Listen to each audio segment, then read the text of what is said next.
Bismillahirrahmanirrahim. Assalamualaikum warahmatullahi wabarakatuh.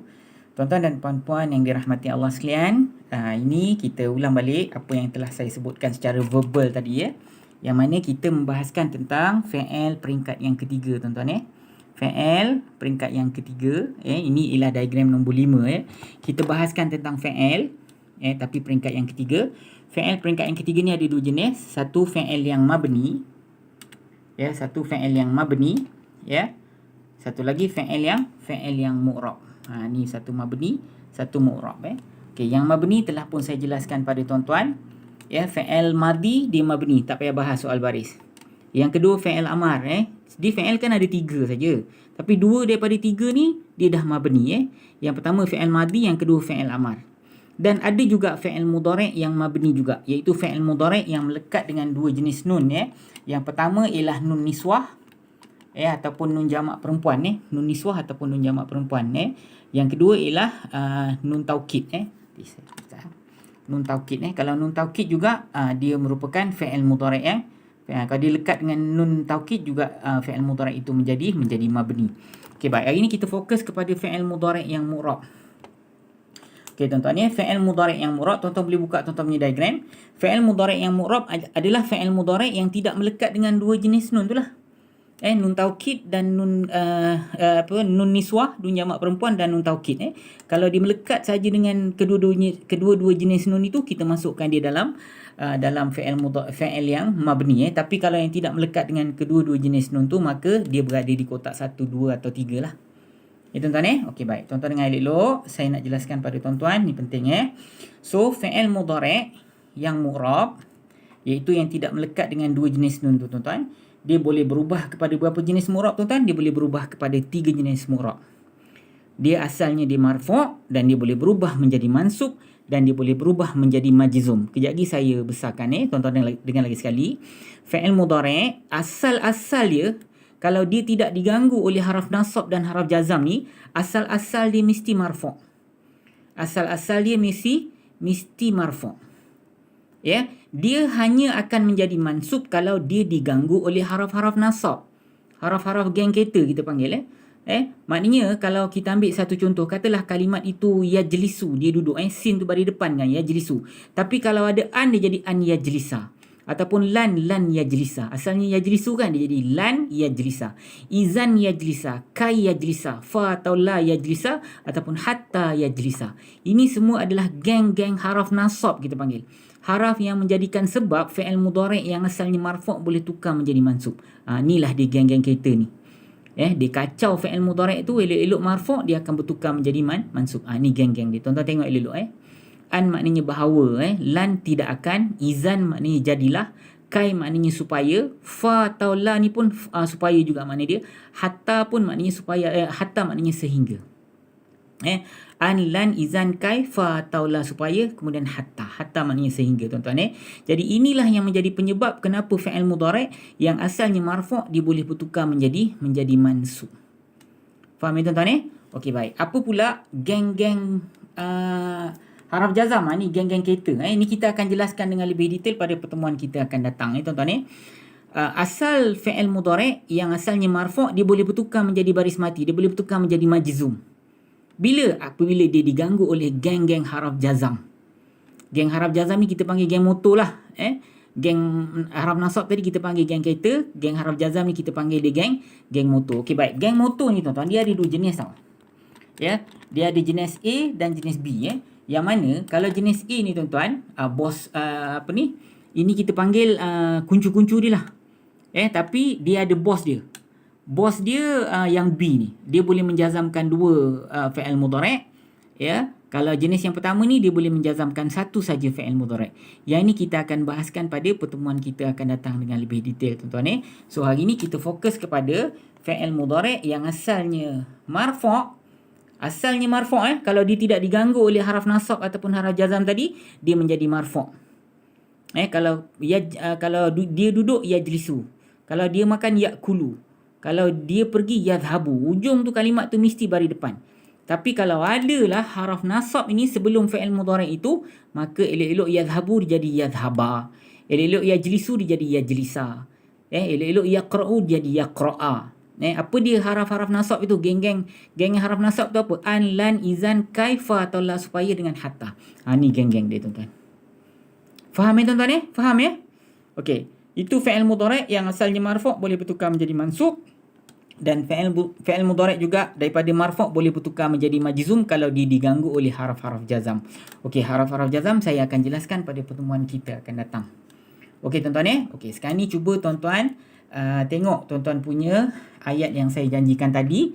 Kita pergi kepada muka surat 8 daripada dalam kamus Al-Furqan kita Muka surat 8, nanti sebentar saya bantu tuan-tuan. Bentar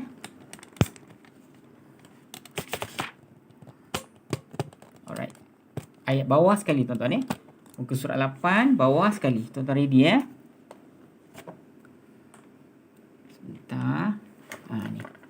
Ayat yang terakhir sekali. Ayat yang terakhir sekali. Okey, sebentar. Alright.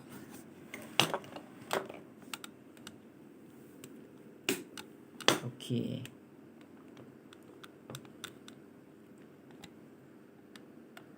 Nampak tuan-tuan?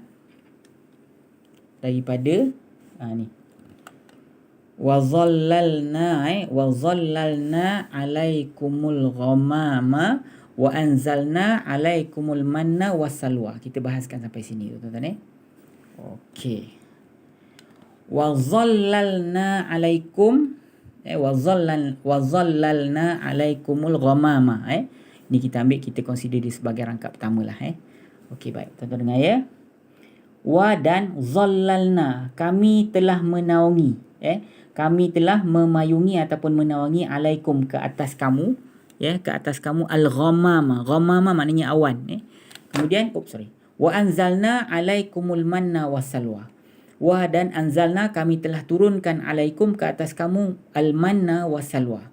Al-manna ni sejenis makanan tuan-tuan sejenis makanan. Dia macam manisan yang diturunkan oleh Allah Subhanahu Wa Taala dari langit Wasalwa ni sejenis burung puyuh yang diberikan kepada Bani Israel pada waktu tersebut tuan-tuan Ini rezeki yang diturunkan oleh Allah kepada mereka tapi akhirnya mereka ni minta jugalah bawang lah, minta lah timun lah, tak apa-apa dia orang So tuan-tuan tengok daripada awal, kita ambil serangkap-serangkap untuk mudahkan tuan-tuan Okey. Wa zallalna alaikumul ghamam wa zallalna alaikumul ghamam okey. Wa zallalna alaikumul ghamam ghamama. Baik, wa dan zallalna zallalna, kami telah menaungi. Nanti saya besarkan okey, sebentar. Wa zallalna alaikum Wa maknanya dan, ini ialah haraf kita sebut dia haraf ataf. Zallalna, kami telah menaungi, kami telah memayungi maknanya kami telah kita panggil lah memayungi lah, lebih kurang macam tu ini kalimat haraf, iaitu haraf ataf. Zallalna kalimat fi'il, iaitu fi'il madhi. Fi'il madhi kan ada telah kan. So kalau pelajaran peringkat yang kedua, apa ganti nama diri dalam fi'il madhi zallalna? Kami ustaz. Kami ni rujuk pada siapa? Kami ni rujuk kepada Allah dan kerajaannya yang maha agung. Kami telah menaungi atau kami telah memayungi. Baik, ada tak maf'ulun bih? Ada tak maf'ulun bih? Kami telah menaungi ke atas kamu al-ghamama. Ghamama ni dia punya maf'ulun bih dia. Al-ghamama dia punya maf'ulun bih. Apa bukti al-ghamama sebagai maf'ulun bih? Dia berpangkat mansub. Barisnya baris atas. Nanti kita bahas kejap lagi al-ghamama. Kita balik pada kalimat yang sedang kita bahaskan sekarang tuan-tuan So wa zallalna dah selesai peringkat yang kedua pelajarannya. Ganti nama diri dekat dalam ni ialah kami rujuk kepada Allah dan kerajaannya. Maf'ulun bihnya ada, iaitu al-ghamama kan, tadi kita jumpa kan. Okey ini kalau pelajaran peringkat ketiga, saya nak tanya, ni fi'il apa sekali lagi? Tuan-tuan akan kata fi'il madhi. Betul ke tidak? Okey, fi'il madhi dalam pelajaran peringkat ketiga dia mabni ke mu'rab? Jawapannya dia mabni kan. Jadi kalau dia mabni, perlu tak kita bahas soal baris? Tak payah ustaz. Fi'il madhi dia mabni, tak payah bahaskan soal baris Tapi fi'il madhi ni ada baris asas dia Dia nanti saya jelaskan kemudian, tapi tuan-tuan untuk peringkat ni tuan-tuan kata dia mabni je sudah Okey, alaikum dua kalimat. Ala ni haraf jar kan.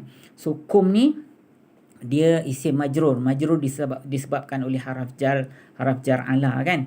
Apa ni, cuma kum ni ialah kalimat isim. Dia ni ialah isim yang ada gelaran dan fungsi kan. So gelarannya isim dhamir. Betul ke tidak? So kalau isim dhamir dia mabni ke mu'rab tuan-tuan? Dia mabni ya. So kalau dia mabni, kita bahas peringkat kedua saja. Dia rujuk pada siapa? Kamu ni. Kamu ni rujuk kepada Bani Israel. Betul ke tidak tuan-tuan? Umat Nabi Musa kan? Ya. Okey. Ustaz, selalunya alaikum mim ni mati. Kenapa saya baca alaikumu? Sebab selepas daripada kalimah alaikum ni, dia ada hamzah wasal. Al-ghamama. Jadi, kalau tuan-tuan baca alaikum al-ghamama. Jadi, Rasulullah kalau baca macam tu, bagi Rasulullah bacaan itu tidak fasih. Jadi, Rasulullah ajar kita baca alaikumul ghamama. Apa? Alaikumul ghamama. Nampak? Alaikumul ghamama. Itu sebab bacaan lah Biasanya alaikum tu dia mati dekat situ So dia kalau kum tadi tu dia mabni lah sebab dia isim yang ada gelaran dan fungsi. Baik, al-ghamama maknanya awan. Inilah kalimat isim. Ini ialah isim biasa kan. Kalau isim biasa dia mabni ke mu'rab, jawapannya tentulah dia mu'rab. So ni mu'rab marfu' ke mu'rab mansub ke mu'rab majrur tuan-tuan? Ini tentulah mu'rab mansub. Betul ke tidak tuan-tuan? Isim kan, ni mu'rab mansub So kalau dia mu'rab mansub, tanda mansub di mana? Tanda mansub dia fathah. Apa penyebab dia dapat pangkat mansub? Dia adalah maf'ulun bih. Maf'ulun bih untuk zallalna tu kami memayungi awan memayungi kamu dengan awan so awan tu dia jadi maf'ulun bih. Okey. Baik tuan-tuan wa anzalna, wa dan ini ialah haraf ataf. Anzalna, kami telah menurunkan, kami telah turunkan So ini ialah kalimat fi'il, kan ada telah kan. Fi'il apa tuan-tuan? Ini ialah fi'il madhi. Betul ke tidak? Jadi kalau fi'il madhi, kalau pelajaran peringkat kedua, ganti nama diri dalam fi'il ni apa? Kami. Kan? So kalau kami rujuk pada siapa? Kami rujuk kepada Allah dan kerajaannya yang maha agung. Betul ke tidak tuan-tuan? Ada atau tidak maf'ulun bih tuan-tuan? Dan kami telah menurunkan. Ada atau tidak maf'ulun bih? Apa yang diturunkan oleh kami itu kepada kamu? Cuba tengok. Apa yang telah kami turunkan ke atas kamu? Kamu ni Bani Israel kan? Apa yang telah diturunkan oleh kami ke atas kamu ni? Cuba tuan-tuan tengok elok ada atau tidak maf'ulun bih. Kalau ada, mana maf'ulun bih? Tolong bagi tahu dengan saya. Dan kami telah turunkan ke atas kamu. Ada tak yang diturunkan ke atas kamu tu apa? Kalau ada, tolong bagi tahu dengan saya mana maf'ulun bih dia. Okey, alaikum, ala atas. Ini merupakan kalimat haraf, iaitu haraf jar. Kum macam tadi juga, ini merupakan kalimat isim yang dibaris bawahkan oleh haraf jar. Cuma dia tak boleh dapat pangkat majrur dengan baris bawah. Kenapa? Sebab ni ialah isim yang ada gelaran dan fungsi, iaitu isim dhamir kan. Tapi sama juga, alaikum ni asalnya kum, bukan kumu Tapi sebab lepas dia ada hamzah wasal, dia sama macam al-ghamama tadi. Jadi alaikumul manna wassalwa ke atas kamu al-manna. Manna ni makna apa?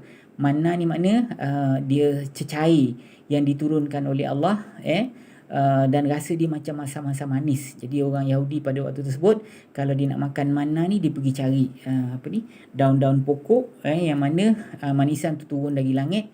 Dia boleh ambil daripada situ, yang mana manisan diturun malam lah. Contoh, tak silap saya, dia macam apa?